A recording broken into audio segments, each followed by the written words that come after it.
So I am with Sightseeing with Dignity Human Rights Art Series drawing number 2, which is dated in the drawing March 2005, the second drawing I did in that series.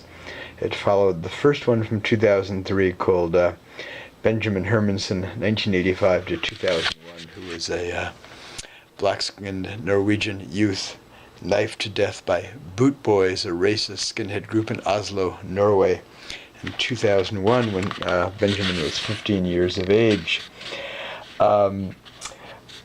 This is drawn from a black and white photograph I saw in the late Welsh photojournalist's book I'd gotten from Seattle Public Library called Agent Orange: Collateral Damage in Vietnam, which was published by Trolley Books, I believe in 2000 or 2001.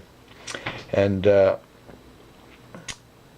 Philip Jones Griffiths had covered the Vietnam War during the time of the Vietnam War in the 60s, maybe into the early 70s. He went back to Southeast Asia many years later, and he did this book about the effects of Agent Orange on the population of people in Vietnam and Laos and so on.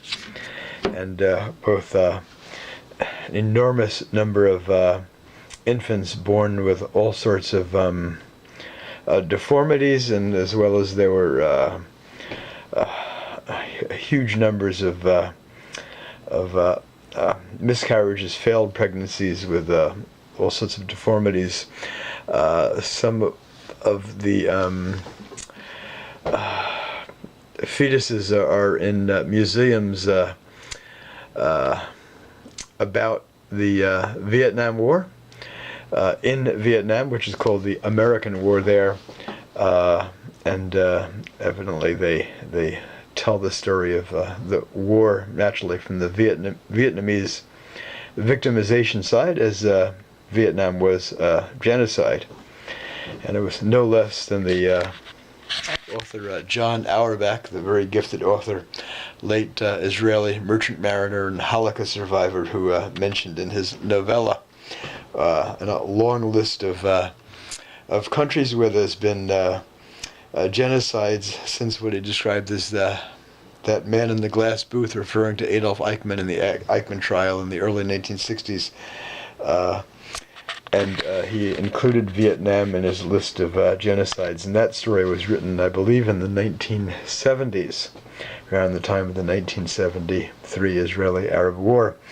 This is called The Birth and Death of the World, and I'm very pleased I had given it to my framer last week to have the drawing mounted on mat board I had given her, and I hadn't asked to have it matted, but they cut a mat for it anyway, which actually is a superlative, and it looks beautiful. This will be up at the Seattle Central Community College exhibit this April 1st through 25th, the opening April 3rd evening, Wednesday, 5 to 7 p.m. for those of you in Puget Sound who happen to see this film.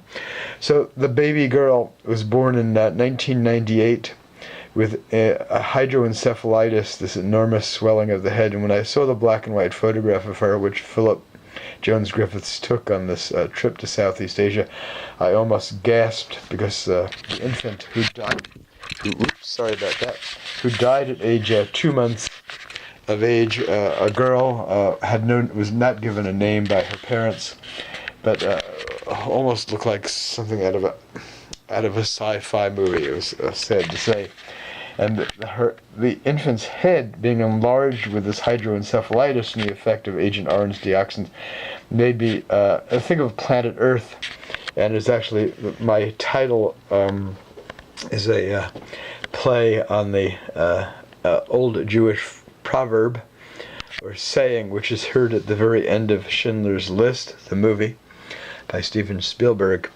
If you save a life, if you save one life, you save an entire world, which is, when I looked at this photograph of this infant and I thought of her, she was like the planet Earth, which is why I did the colors as I did there. Kind of aqua blues there.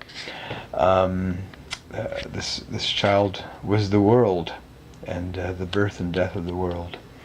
There you have it.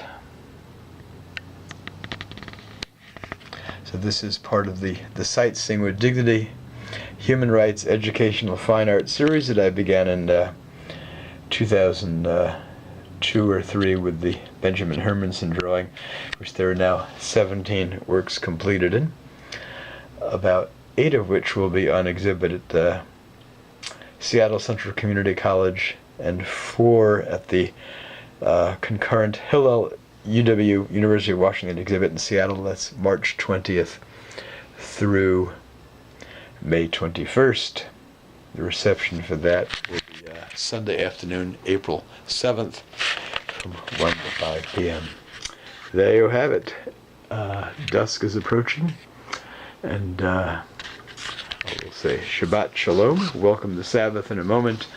I'm just completing a drawing, another drawing I began, might have been a couple of years ago. Ken Saro-Wiwa, the Nigerian writer, environmental activist who was basically executed, murdered by the Nigerian military regime. So I've got his portrait in the foreground. I'm still working on stitching here. In the background, we've got the view from the second floor deck of the building I live in, looking out over the Shell gas station on Rainer Avenue, which is on the west side of the building I live in. And Shell has been the great eco-catastrophe in much of Nigeria, which ultimately led to the murder of Ken Saro-Wiwa. There you have it.